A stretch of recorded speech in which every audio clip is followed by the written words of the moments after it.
क्या आपको भी ओवरथिंकिंग जैसी कोई प्रॉब्लम है? क्या आप भी बेमतलब का बहुत ज़्यादा सोचते हैं? अगर हाँ, तो ये कहानी ज़रूर सुनें। ये कहानी आपकी ओवरथिंकिंग की प्रॉब्लम को जड़ से ख़त्म कर देगी। गांव में रहने वाला एक नौजवान लड़का पुरानी यादों को ना भूल पाने और एक ही चीज़ के बारे में बार-बार सोचने की अपनी बुरी आदत से बहुत ज़्यादा परेशान था। अगर उसे कोई कुछ कह देता या उसके साथ कुछ थोड़ा सा भी गलत हो जाता तो वो बस उसी एक घटना या बात के बारे में पूरे दिन सोचता ही रहता। वही बात हर टाइम उसके दिमाग में घूमती रहती। फिर वो या तो अपने साथ हुई किसी बुरी घटना के लिए अपनी किस्मत और भगवान को कोसता रहता या फिर उस इंसान से बदला लेने के ख्याली पुलाव बनाता रहता जिसने उसके साथ कुछ गलत किया या उसे कुछ कह दिया था।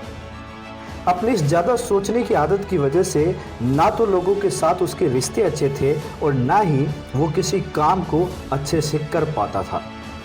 वो हर समय तनाव और मानसिक अशांति की स्थिति में रहता। उसकी ऐसी हालत को देखकर एक दिन उसका एक दोस्त उसके पास आया और बोला कि यहाँ पास ही के एक बौद्ध मठ में एक जैन मास्टर रहते हैं, तुम उनके पास जाओ, वो तुम्हें तुम्हारी समस्या का कोई ना कोई समाधान ज़रूर बताएंगे।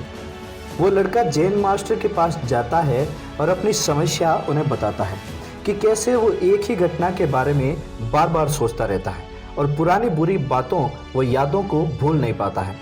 लड़के की समस्या सुनने के बाद जैन मास्टर कुछ देर तक चुपचाप शांत बैठे रहे। लड़के को ये बात काफ़ी बुरी लगी लेकिन वो जैन मास्टर को कुछ नहीं बोला और उनके सामने बस बैठा रहा। कुछ देर बाद जैन मास्टर ने लड़के से पूछा, क्या तुम्हारे पास तुम्हारा मोबाइल है? लड़के ने कहा हाँ। जैन मास्टर ने लड़के से उसका मोबाइल देने को कहा और अपनी हथेली पर रख कर कहा, इस मोबाइल का वजन कितना होगा? मैं बिल्कुल सटीक तो नहीं बता सकता लेकिन इसका वजन बहुत ही कम है, लड़के ने कहा। जैन मास्टर ने गंभीर होकर फिर पूछा, मेरा तुमसे प्रश्न यह है कि अगर मैं इस मोबाइल को थोड़ी देर ऐसे ही पकड़ कर रखूं तो क्या होगा? लड़के ने उत्तर दिया, कुछ नहीं होगा। जैन मास्टर ने फिर पूछा, अगर मैं तुम्हारे इस मोबाइल को 1 घंटे तक ऐसे ही पकड़ कर रखूं तो क्या होगा? आपके हाथ में दर्द होना शुरू हो जाएगा, लड़के ने जवाब दिया। जैन मास्टर ने फिर प्रश्न पूछा, अगर मैं इस मोबाइल को इसी तरह पूरे दिन पकड़ के रखूं तो क्या होगा? आपके हाथ में बहुत ही भयंकर दर्द शुरू हो जाएगा, आपका हाथ सुन्न भी हो सकता है, आपकी मांसपेशियों में भारी तनाव आ सकता है और यहाँ तक कि आपके हाथ को लकवा भी मार सकता है, लड़के ने गंभीर होकर कहा। जैन मास्टर ने कहा, बहुत बढ़िया, लेकिन क्या इस दौरान मोबाइल के वजन में कोई बदलाव आया? लड़के ने कहा, नहीं, वजन तो नहीं बढ़ा। फिर हाथ में भयंकर दर्द और मांसपेशियों में तनाव क्यों आया? जैन मास्टर ने पूछा। लड़के ने कहा, बहुत समय तक एक ही स्थिति में मोबाइल को पकड़े रहने के कारण। जैन मास्टर ने फिर प्रश्न किया, अब मुझे तुम ये बताओ कि इस दर्द से छुटकारा पाने का उपाय क्या है? लड़के ने उत्तर दिया, ये मोबाइल नीचे रख दीजिए तो आपके हाथ से दर्द भी खत्म हो जाएगा। जैन मास्टर ने कहा, बिल्कुल सही कहा तुमने, जीवन की परेशानियां भी कुछ इसी तरह होती है। इन्हें कुछ देर तक अपने दिमाग में रखिए और लगेगा कि सब कुछ ठीक है।